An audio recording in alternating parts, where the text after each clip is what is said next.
quando ele fez isso, né, que segundo dizem foi ele que fez, a opinião pública começou a dizer que, na verdade, ele tinha colocado fogo com esses objetivos. E ele ficou desesperado porque a pressão popular começou a aumentar. E por coincidência, entre aspas, um dos bairros de Roma menos afetados pelo fogo era um bairro onde tinha um grande número de cristãos morando. Sabe o que ele fez então? Ele disse: olha, na verdade, quem colocou fogo na cidade foram os cristãos. E aí, o povo já não gostava dos cristãos por motivos que nós vamos ver. Existiam muitos boatos contra os cristãos naqueles dias. E por causa disso, então, o povo comprou essa ideia. E a perseguição começou. Os cristãos de Roma foram perseguidos terrivelmente. O que foi feito com eles? Eles eram levados para um circo. Quando a gente fala circo, hoje em dia, a gente pensa numa tenda, né? Uma tenda onde tem palhaços, né? Aquela coisa toda, né? Naquela época, circo era algo diferente. Circo era uma espécie de anfiteatro numa forma ovalada, né? Onde existiam então corridas e jogos também, lutas de gladiadores, né? E o circo de Nero ficava onde hoje é a Basílica de São Pedro, no Vaticano. Ali é uma esplanada, né? Ali, num lugar meio na forma de uma colina, assim. E ali era o circo de Nero. O que ele fez então? Ele ali torturou os cristãos e matou os cristãos ali. Os cristãos foram mortos por gladiadores, inclusive. E para iluminar o espetáculo, para que o espetáculo pudesse prosseguir durante a noite, ele iluminou o circo com os corpos dos cristãos. Acendeu tochas. E os cristãos ficavam lá ardendo, pegando fogo, iluminando o circo de Nero. Então foi uma perseguição muito cruel. Mas ela foi temporária e localizada. Ela não se alastrou pelo mundo todo, pelo império todo. Foi só ali em Roma, por algum tempo só. Não foi uma coisa que persistiu por longo tempo. A perseguição de Nero, aí no primeiro século, ano 64. E uma outra perseguição que ocorreu também no primeiro século foi a perseguição de Domiciano. Domiciano, na verdade, ele começou a perseguir os cristãos por causa de um imposto. Era um imposto para um deus romano. E o imposto tinha por propósito financiar o culto a esse deus romano. E os judeus se negaram a isso. Então ele perseguiu os judeus. E como os cristãos eram vistos como uma seita judaica, foram perseguidos também. Quem foi perseguido por Domiciano, que nós conhecemos? João. Como ele foi perseguido? O que aconteceu com ele? Ele foi levado para o exílio numa ilha chamada Patmos. E o que aconteceu lá em Patmos? Ele teve as revelações do Apocalipse. Muito bem, exatamente. Ele teve as revelações do Apocalipse em Patmos. Veja, ele não morreu lá em Patmos, não morreu lá. Depois que esteve lá, João já bem velhinho, né? Ele foi para Éfeso e ficou em Éfeso. João morreu no ano 99, ano 100 mais ou menos. Bem velhinho, ele ficava lá em Éfeso. Ele ia carregado para a igreja. Carregavam ele para a igreja. Ele não conseguia mais andar, né? E ele ia carregado, enquanto ele ia sendo levado, ele gritava assim: filhinhos, amai-vos uns aos outros. Ele ia repetindo isso na trajetória, indo para a igreja, né, sendo levado para as reuniões. Ele ia dizendo isso no caminho, né? Foi um homem que enfatizou muito isso, né? O amor entre os cristãos. Quem morreu sob Nero? Quem morreu sob Nero? Famoso. O apóstolo Paulo, diz a tradição, morreu sob Nero. Morreu decapitado. Geralmente as estátuas do apóstolo Paulo são estátuas em que ele aparece com uma espada.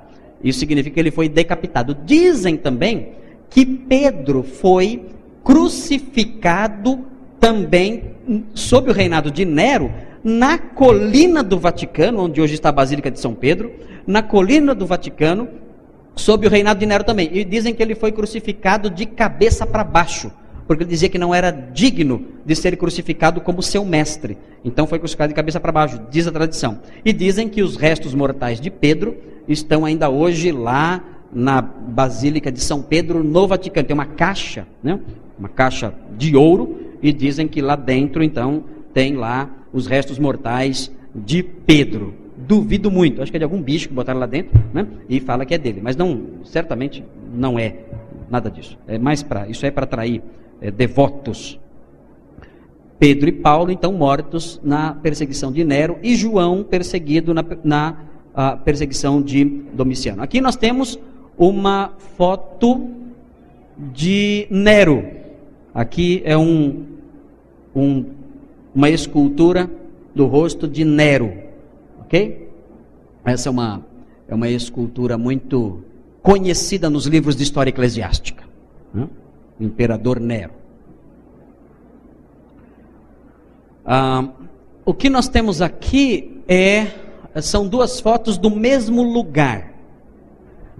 Você tem ali, do lado esquerdo, você tem a parte externa da prisão Mamertina, em Roma. Prisão Mamertina que fica atrás do Fórum Imperial, em Roma, numa das colinas. No Campidoglio, fica essa prisão. E em cima, notem que essa prisão é subterrânea, tem aqui do lado direito, dá para ver, é uma masmorra subterrânea, o cárcere Mamertino, a masmorra subterrânea, baixinha, úmida, né? Dá acesso ao esgoto, é um lugar que cheira mal, né? E na parte de cima construíram uma igreja. Por quê? Porque esse lugar é importante dentro da história eclesiástica. Por quê? Porque o cárcere Mamertino é reconhecido não só por católicos, mas reconhecidos por protestantes também. Bíblias anotadas, inclusive, mencionam esse fato. O apóstolo Paulo ficou preso nessa masmorra quando ele escreveu 2 Timóteo. A última carta do apóstolo Paulo foi 2 Timóteo. Foi a última carta dele, antes de morrer. Lembra que ele escreveu para Timóteo? Traze a capa que deixei em Troade. Por que ele queria a capa? Por quê? Estava com frio. Estava com frio. E ele fala, olha, eu estou sozinho. Só Lucas está comigo, todos me abandonaram.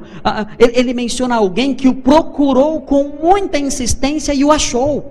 Porque era tão difícil achá-lo. Ele estava enterrado vivo aí nesse lugar aí, na prisão Mamertina. Esse calabouço que os romanos usavam, isso foi usado durante muitos séculos, essa prisão foi usada por séculos. Os romanos usavam para colocar ali os seus presos políticos, seus presos mais importantes. Paulo ficou aí, alguns morriam lá dentro e eram jogados no esgoto lá mesmo, tinha acesso ao esgoto, jogava lá no esgoto e ficava lá, apodrecia lá. Então muitas doenças, fome, frio, um desespero terrível, aí a prisão Mamertina. Ali a Igreja Católica construiu um pequeno altar aqui, né? Dá para ver aqui. Tem um pequeno altar aqui, para a realização aí dos rituais católicos, né? Aqui tem outra foto. Esse aqui é o apóstolo Paulo, estava preso lá, essa foto foi tirada na época dele, né? Ele estava lá, estava bem nessa época aqui, né? Mas aqui é um altar católico que fizeram lá. Essa foto foi tirada para vocês terem uma ideia da altura. Tem uma ideia da altura do cárcere. É uma prisão bem baixinha, pequena, fria, algo terrível. E aqui existe uma coluna, os irmãos vêm ali do lado, ali onde estou com a mão ali, tem ali uma coluna de pedra. E os prisioneiros geralmente eles eram acorrentados ali naquela coluna de pedra. Ou seja, além de ficar dentro de uma masmorra como essa, ainda eram acorrentados lá dentro. Né? Uma situação terrível. Ali, aqui embaixo, é um veiozinho de água. A Igreja Católica fala que aconteceu um milagre lá. Um soldado se converteu e queria ser batizado. E não tinha como. Então, milagrosamente, o apóstolo Paulo fez aparecer um veiozinho de água e batizou por aspersão o soldado, né? Se essa pessoa tivesse estudado melhor né? Teriam construído um batistério bem maior aí, né? Teria uma piscinona aí dentro, né? Porque a gente sabe que o batismo no primeiro século e até o segundo século era por imersão.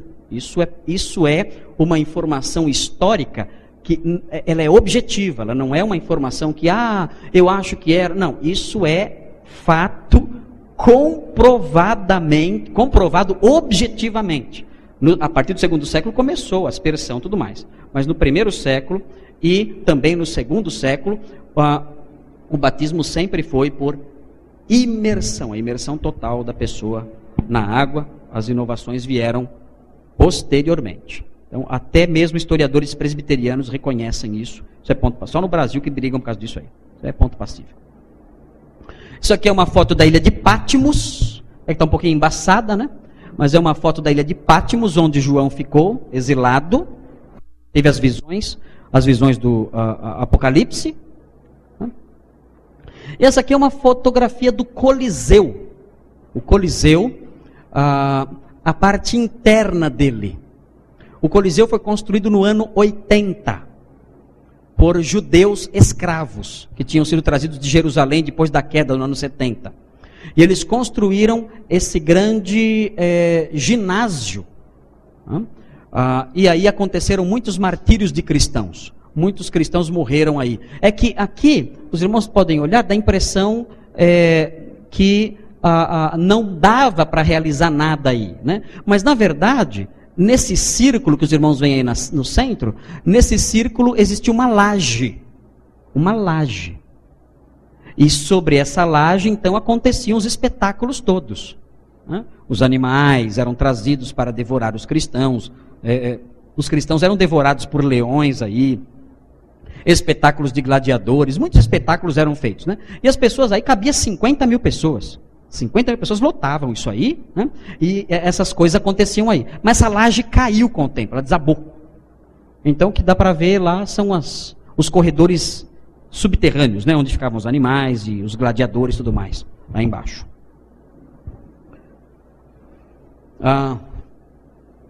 Isso aqui é uma fotografia das catacumbas de Roma. O que eram as catacumbas? As catacumbas eram cemitérios subterrâneos, eram grandes corredores subterrâneos. E nesses corredores, ao lado, nas paredes laterais desses corredores, existiam os lóculi. O que eram os lóculi? Eram gavetas onde eram colocados os corpos. Esses cemitérios eram cemitérios cristãos. Os cristãos sepultavam ali os seus mortos nas catacumbas. E uma das outras utilidades das catacumbas também era a reunião, era a realização de cultos nas catacumbas. Em épocas em que a perseguição era um pouco mais violenta, ou em épocas em que a animosidade popular era muito intensa. Então havia reuniões nas catacumbas, porque aqui esse corredor é um corredor muito estreitinho, né? Mas nas catacumbas existem alguns espaços que são mais alargados. Então eles se reuniam nesses espaços mais alargados e ali realizavam então os seus cultos, realizavam a ceia do Senhor, que ela era realizada todos os cultos, tinha a ceia do Senhor, não era como a gente faz, hoje a gente faz uma vez por mês, né? Uma vez por mês, 2 vezes por mês. Na igreja primitiva, a ceia do Senhor era celebrada todos os cultos. Se tivesse 3 cultos, tinha 3 ceias. Era parte de todo o culto cristão a ceia. Então se reuniam lá para isso, para celebrar a ceia, tudo mais, e realizar seus atos de adoração. E notem que existem muitos, esses cemitérios são enormes, são imensos. São quilômetros e quilômetros de cemitério com milhões de covas. Por quê? Era muito cristão? Não necessariamente. Os cristãos também sepultavam pessoas que não tinham sepultura. Por exemplo, crianças. Era muito comum na Roma antiga você encontrar criança jogada no esgoto, né? Filhos indesejados que eram deixados pelos pais ali para morrer, jogados no lixo, jogados no esgoto. Crianças. Então os cristãos faziam o quê? Os cristãos pegavam essas crianças, recolhiam esses corpos e sepultavam. Então você encontra nas catacumbas lóculi, que são lóculis pequenos, pequenininhos. Por que são pequenininhos? Porque eram sepulturas de criancinhas recém-nascidas, que eram colocadas lá, que eles pegavam. Então isso, evidentemente, também fez com que os cemitérios fossem muito grandes. Muito bem. Então, no primeiro século, as perseguições foram sob Nero e sob Domiciano, não em virtude necessariamente de questões religiosas ou estatais, mas pelas razões que nós mencionamos lá, Nero buscando um bode expiatório e Domiciano tentando fazer uma represália contra os judeus que não se dispunham a fazer o pagamento de um determinado imposto. Agora, aqui, nesse ponto, as coisas mudam. O imperador Trajano, esse imperador passou a ter uma visão diferente da igreja cristã. O que aconteceu? O que aconteceu na época desse imperador? Note bem, nós temos aí, nós terminamos a igreja lá no primeiro século, nós falamos ontem que as nossas informações sobre a igreja no primeiro século, as informações mais precisas, chegam até o ano 65, 68 mais ou menos. Depois, há um vazio histórico que só acaba por volta do ano 110. Então nós temos aí mais ou menos 50 anos em que nós não sabemos o que aconteceu com a igreja. Com pouquíssimas informações, pouquíssimas. Nós não sabemos o que houve com a igreja nesses 50 anos. O que aconteceu com Timóteo, com Tito, com Apolo. O que houve com a igreja nesse meio século de silêncio? Nós não temos informações, não sabemos o que aconteceu. Certamente, o que nós sabemos, quando nós chegamos no segundo século, já no ano 110, nós descobrimos uma igreja diferente. Não era mais aquela igreja que nós deixamos no livro de Atos. Era uma igreja já com algumas modificações, com algumas coisas que a igreja de Atos não tinha. Algumas coisas estranhas, algumas coisas novas, que por alguma razão que nós não conhecemos em virtude desse silêncio de 50 anos, por alguma razão se introduziram na igreja cristã. O que nós sabemos com certeza é que nesses 50 anos, a igreja cristã cresceu muito, muito demais. Foi uma expansão que chegou a assustar os imperadores. E o que aconteceu para que Trajano tomasse uma atitude? Aconteceu que havia um governador na Bitínia chamado Plínio. Plínio o Moço, esse era o nome que lhe era dado. Plínio o Moço, ou Plínio o Jovem. E esse imperador, Plínio o Jovem, ele escreveu uma carta, esse governador Plínio, Bitínia ficava na Turquia, uma região da Turquia, uma província da Turquia. Esse governador Plínio o Jovem, ele escreveu uma carta para Trajano, dizendo o seguinte: olha, eu estou com um problema aqui na Bitínia. Mas qual é o problema? Diga para nós. Ele disse: olha, o problema é o seguinte, eu tenho tido uma percepção muito triste da expansão de uma superstição terrível chamada superstição cristã. É uma praga isso. É uma coisa que está crescendo muito aqui na região, o cristianismo. E eu não sei o que fazer. Isso tem gerado muitos problemas para nós. Porque os templos pagãos estão abandonados. As pessoas que vendem animais para o sacrifício estão ficando pobres. Não conseguem mais vender. Os sacerdotes pagãos estão caindo na miséria, porque ninguém mais está indo aos templos pagãos. Então não sei o que eu faço. Precisamos tomar alguma medida para acabar com essa superstição, a superstição cristã. E Trajano, lendo a carta de Plínio, percebeu que Plínio estava adotando uma política que ele achou curiosa e ele achou que era certa e que deveria ser adotada. A política era a seguinte: olha, nunca persiga o cristão, não persiga. Não saia buscando o cristão, não faça isso. Mas, se alguém denunciar um cristão, então investigue e puna. Perceberam como é que funciona?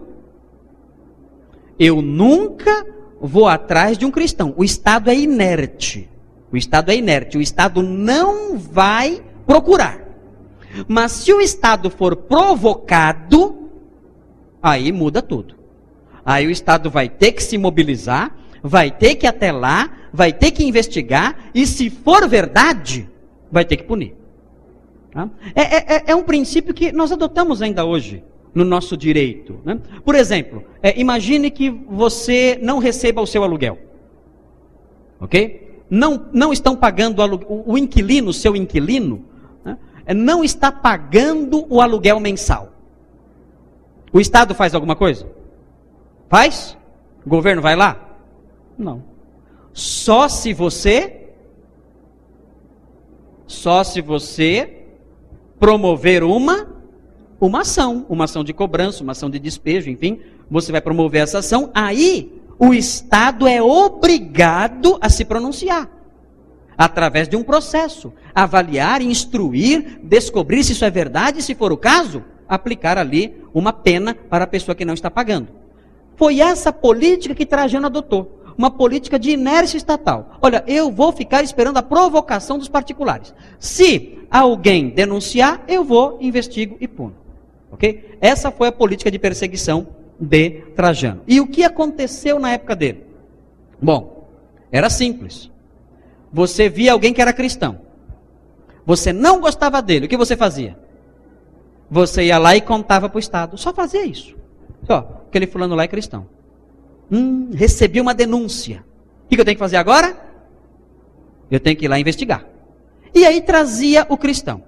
Colocava na sua frente. Dizia assim: você é cristão? O que você responderia? Você? Estou pensando, não sei. Pois é. O que você quer dizer com essa pergunta? aquelas respostas evasivas, né? Defina cristão, né? Não, você é ou não é cristão? Se eles dissessem, olha, eu sou cristão, automaticamente ele estava dizendo que era um ele era um subversivo, era alguém contra o Estado. Se ele dissesse, olha, eu não sou cristão, não é? Então você tem que provar isso. Como? Olha, você está vendo aquela estátua do imperador? As cidades romanas, todas elas tinham uma estátua do imperador. Ali. E ao pé daquela estátua era queimado incenso como um ato de adoração a um deus. Então o magistrado diria o seguinte para você: então você não é? Não. Ok. Então, por favor, você vá até aquela estátua e queime incenso aos pés do imperador, reconhecendo a divindade dele. E agora? Você disse, não, eu não sou cristão para proteger sua vida, você mentiu, deu um jeitinho lá, sua consciência, né? Então, não sou não, eu já estou indo, eu não sou não, viu, até logo. Não, peraí, vem, volta. Vai lá. Adora aquela estátua, está aqui um pouquinho de incenso, você simplesmente queima o incenso aos pés de César e reconheça que César é Deus. Vai. E agora? Os cristãos não conseguiam fazer isso. Eles não conseguiam. Diziam, não posso fazer isso. Mas por que você não pode fazer isso? Não, porque nós quem? Nós quem? Quem são os nós? Então você é cristão? Sou cristão. Então, aí não tinha jeito. Aí a sentença era a morte. A sentença era a morte. Era a investigação nesses termos, era simples, era um processo rápido, não era um processo demorado, era um processo rápido. A pessoa era punida não por alguma coisa que tivesse feito. A pessoa era punida apenas porque tinha um nome. Que nome era esse? Cristão. Esse era o grande dilema dos apologistas. Tertuliano de Cartago, por exemplo. Veja, ele morreu no ano 220. Olha quanto tempo essa política perdurou. Do ano 110, mais ou menos, 112, mais ou menos. Na época de Tertuliano, essa política ainda existia. E Tertuliano falava, olha, não tem sentido. Vocês estão punindo um nome. A pessoa fala, sou cristão, essa é a culpa dela. Ela morre por causa de um nome. Por que vocês não investigam a vida dela? Se ela é uma criminosa, se ela é uma devassa, se ela é uma pessoa que instiga o povo à rebelião, se ela é uma desordeira, avaliem isso, se ela é uma criminosa, um assassino, um ladrão. É isso que vocês têm que olhar. E vocês, no entanto, quando ouvem o nome, vocês já punem. Não se pode punir alguém por causa de um nome. Essa era a tese de Tertuliano de Cartago. Mas os imperadores não entendiam assim. Eles entendiam o seguinte, olha, na verdade, nós não estamos punindo alguém por causa de um nome. Nós estamos punindo alguém pelo que está embutido nesse nome. Essas pessoas são contra o Estado. Se elas fossem pessoas que apoiassem o Estado, elas adorariam o imperador. Se elas se recusam a adorar o imperador, isso significa que elas não são amigas de Roma. E se são inimigas de Roma, devem morrer. E morriam martirizados. Um grande mártir dessa época se chamou, o nome dele foi Inácio de Antioquia. Já ouviram falar de Inácio de Antioquia? Já ouviram falar? Inácio de Antioquia é um personagem extraordinário, esse homem, Inácio de Antioquia, que morreu no comecinho dessa política, no ano 110 mais ou menos, é por aí, né? Logo que essa política foi instalada. Inácio de Antioquia ficou conhecido, muito conhecido, porque ele escreveu 7 cartas. São as 7 cartas de Inácio. E ele foi preso na Síria, onde ele era pastor. Era um pastor. Ele tinha lá uma igreja na Síria, e aquela igreja, uma igreja bem próxima, né, do período apostólico, uma igreja muito apostólica, por assim dizer, porque ele recebeu muita influência dos apóstolos ali naquela região, né? E Inácio de Antioquia era um homem de Deus, e ele foi preso, foi denunciado, preso, e foi levado de Antioquia para Roma. Antioquia no Oriente, Roma no Ocidente. Ele foi levado, uma trajetória longa, foi levado por soldados cruéis, homens muito rudes, muito brutos, pegaram Inácio de Antioquia e levaram para Roma. No caminho, enquanto ele era levado para Roma, ele escreveu 7 cartas. E a mais interessante de todas é a carta que ele escreveu aos romanos. Para onde ele estava indo? Para onde? Para Roma. E ele escreve uma carta para a igreja daquela cidade, para onde ele estava indo. E como é essa carta? É a carta mais bonita dele. É linda a carta de Inácio aos romanos. Você pode ter acesso a essa carta, você pode ler essa carta, você pode conseguir ela na internet, nas livrarias, você encontra a carta de Inácio aos romanos. E ele escreve aos romanos dizendo o seguinte, olha, eu sei de uma coisa, estou sabendo do que vocês estão aprontando aí. Eu sei que vocês aí em Roma estão querendo usar a influência de vocês, de alguns cristãos influentes. Eu sei que vocês estão querendo fazer isso para tentar me libertar aí em Roma. Mas eu quero pedir um favor. Olha, não façam isso. Porque eu estou tendo o privilégio de morrer por Cristo.